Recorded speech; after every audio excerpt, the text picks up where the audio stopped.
తెలుగుదేశం పార్టీకి సంబంధించిన నాయకులు కార్యకర్తలు టోటల్గా కూటమిలో ఎక్సెప్ట్ భారతీయ జనతా పార్టీ, రెండు జనసేన తెలుగుదేశం పార్టీకి సంబంధించినటువంటి నాయకులు కార్యకర్తలు తీవ్ర ఆగ్రహంతో రగిలిపోయేటటువంటి ఆంధ్రప్రదేశ్లో ఒక స్వామీజీ మీద, శారదాపీఠానికి సంబంధించినటువంటి స్వరూపానందేంద్ర సరస్వతి మీద, చివరికి ఆయన ఈ రాష్ట్రంలో కాకుండా వెళ్ళి ఇతర రాష్ట్రాల్లో ఉంటున్నటువంటి పరిస్థితి.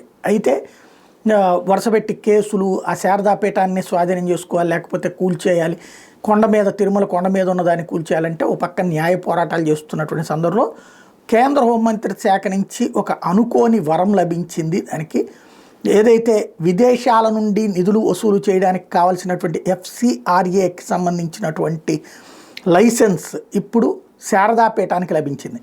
దేశవ్యాప్తంగా వివిధ రాష్ట్రాల గల 91 ధార్మిక సంస్థలకి లైసెన్సులు మంజూరైతే 2022లో FCRA కీలక మార్పులు చేసిన తర్వాత ఎవరికి రానటువంటి సందర్భంలో ఇప్పుడు మాత్రమే ఇస్తూ వచ్చినటువంటి సందర్భంలో శారదాపీఠానికి ఇది సాధ్యమైంది. వాస్తవంగా 1997లో చినముషిరివాడలో ఏర్పడినటువంటి శారదాపీఠంలో ఇదే కీలకమైనటువంటి పరిణామం అని చెప్పాలి. ఇది కష్టాలు నష్టాల సందర్భంలో తాజా అంశం అని చెప్పాలి.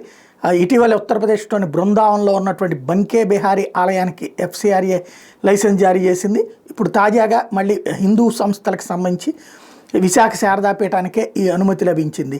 దాంతో విదేశాల నుండి నిధులు మరి ఎవరైనా ఇస్తారా లేదా అన్నది పక్కన పెడితే ఆ లైసెన్స్ సంపాదించడం అన్నటువంటిది కీలకమైన అంశం.